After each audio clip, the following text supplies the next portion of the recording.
Namaskar and welcome viewers. You're with me Surbhi Unyal and I teach philosophy at Hansraj College, University of Delhi. Viewers, we have been doing a series on Introduction to Philosophy. And in this series, we first started with discussing this various schools in Indian philosophy.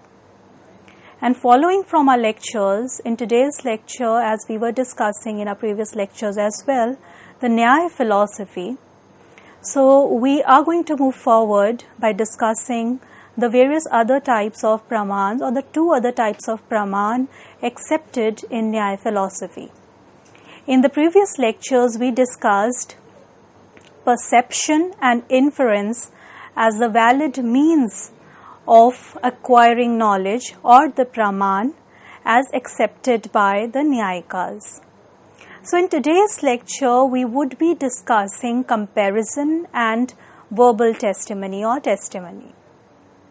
So comparison or upaman, according to Nyāya Philosophy, is the third source of valid knowledge. Here the word upaman is derived from the two words upa and man. The word upa means similarity or sadrishya, and the word man means cognition. So this whole term, if we look at the etymology of the term upaman, it has come from these two terms, where the first part of this whole term, which means upa or coming from the word upa, means similarity or sadrishya, while the later part, which is man, it means cognition. So this is a kind of knowledge that we gain through similarity or sadrishya. Hence upaman, it derivatively means the knowledge of the similarity between two things. It is the knowledge derived from comparison. This is the kind of valid cognition and it is called upamiti, which is derived from upaman. So, how do we get knowledge from this particular praman? Here, according to the upaman, it derivatively means that the knowledge is acquired by seeing the similarity between two things or by recognizing a similarity between two things. And that the knowledge that we gain from here is by comparing these two things. And what is that called? This kind of valid cognition is known as upamiti, which is derived from upaman. So the valid cognition derived from upaman is called upamiti. So it has been defined as the knowledge of the relation between a word and its denotation. That means what the word really refers to. So this comprehension, it unfolds through a dual step process. Initially it emerges when we receive information from a credible source or often an authority in the field or an authoritative person. So who informs us that a specific word, it signifies a category of objects categorized by specific traits. So someone tells us, and that someone is an authority or an authoritative person or a reliable person who tells us that this particular word signifies a category of objects which have specific characterization, or you can say which have specific traits due to which we signify a particular word with a particular name or with particular identification. So therefore this kind of knowledge that we get from upaman is also the knowledge of the relation between the word that you are using, and what it is really denoting to or what it is really referring to. So it is this kind of the relation of the knowledge of the relation between these two things. So in the first stage, what happens is initially we receive this information, and this information that we receive is from a credible person who tells us or who informs us that this specific word, let's say a word A for example, that specific word signifies a category of objects characterized by specific traits. And then subsequently we encounter objects aligning with this prescribed description in reality. So then we begin to acknowledge and link them with the said word. Then the portrayal of these unfamiliar objects indicated by the word is typically conveyed by drawing parallels with familiar objects from our own experiential realm. And this approach allows us to bridge the conceptual gap between the abstract representations denoted by the word and our understanding of the objects it denotes. Fine, so what's basically happening here in this kind of Praman is initially, as mentioned earlier, we are being told by an authoritative person that what this specific word stands for and what this specific word has a specific kind of traits. Then what happens is we encounter objects which align or which look similar to the prescribed descriptions which were given by that authoritative person. So when we see these objects in reality, we begin to acknowledge and link them with the said word. So here we are seeing those descriptions or maybe the specific traits, and then from those specific traits we try to relate or link them with the said word. So these unfamiliar objects indicated by the word, it is typically conveyed to us when we draw these parallels, when we see similarities between the familiar object, because this familiar object is something which we have already seen or already know of, from our own experiential realms. We know this familiar thing, and this approach allows us to bridge the conceptual gap between that abstract representation that is denoted by the word and our understanding of objects it denotes. So the description of the unknown objects denoted by the word is generally given in terms of their similarity to some familiar objects of experience. Therefore, upaman is generally defined as the ground of our knowledge of a thing from its similarity to another thing previously known. So here we are knowing or seeing the descriptions of the unknown object because we haven't seen that object earlier. So we are encountering the descriptions of the unknown object denoted by that specific word, and that is generally given in terms of their similarity to something which we are familiar with. So we are trying to see a kind of similarity between what is unknown from what is known. So something that we already know, we try to associate or we try to draw parallels with what is unknown. And this whole process is known as upaman.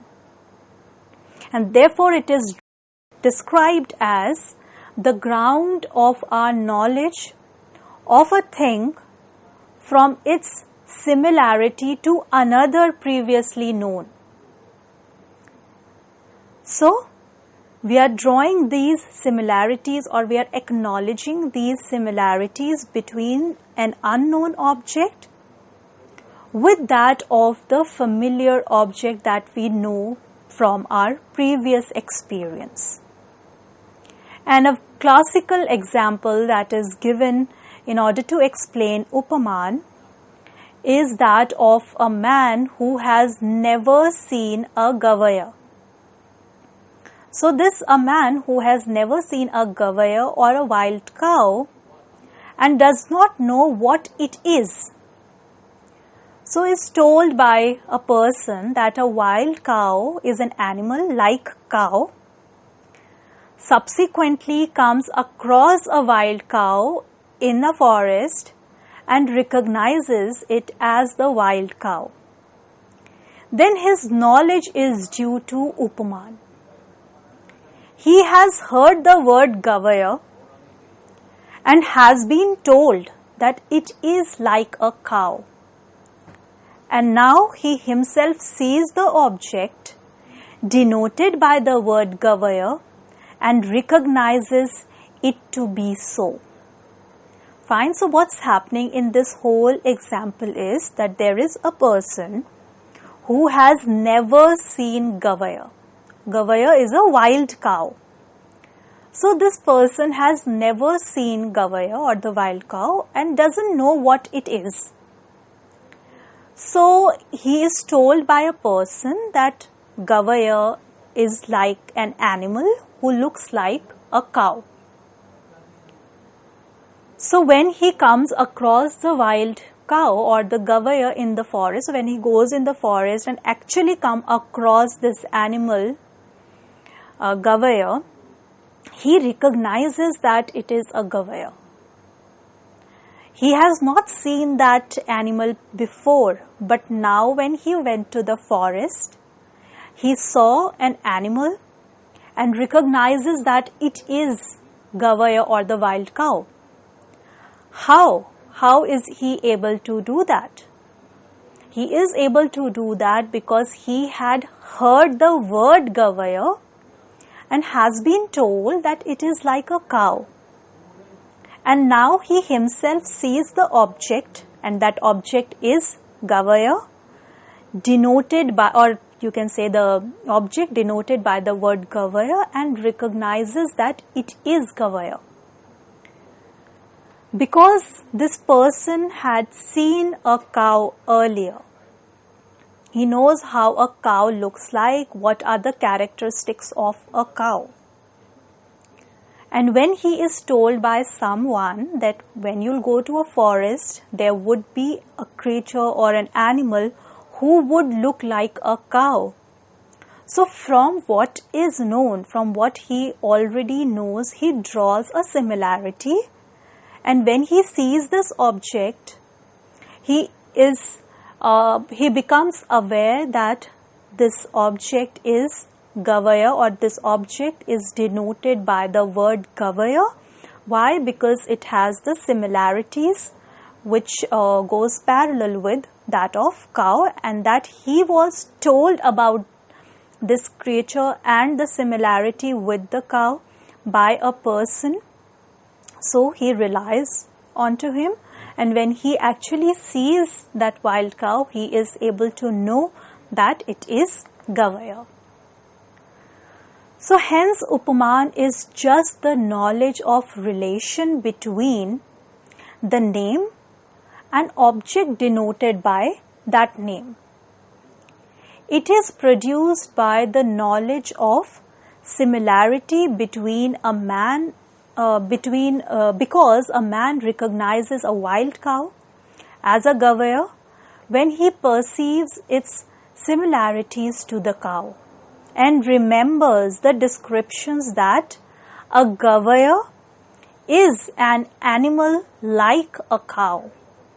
So this last line is quite important, that the description is as follows, which is a gavaya is an animal like a cow.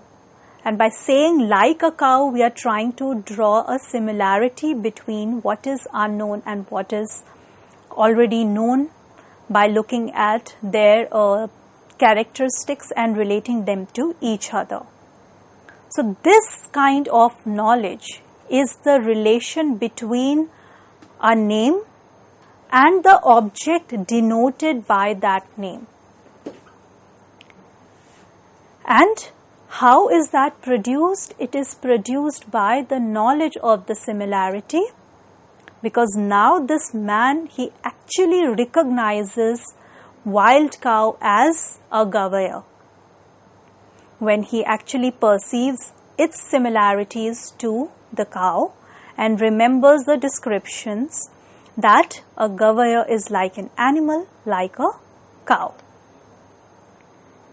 Now the concept of upaman or knowledge by comparison in Nyāya philosophy, it extends beyond recognition of similarity or dissimilarity between objects.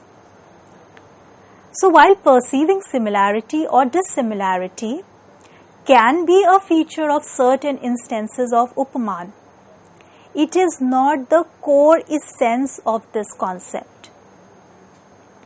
Instead, what remains consistent in all forms of upaman is the understanding of the denotative relationship between a word and a specific category of objects.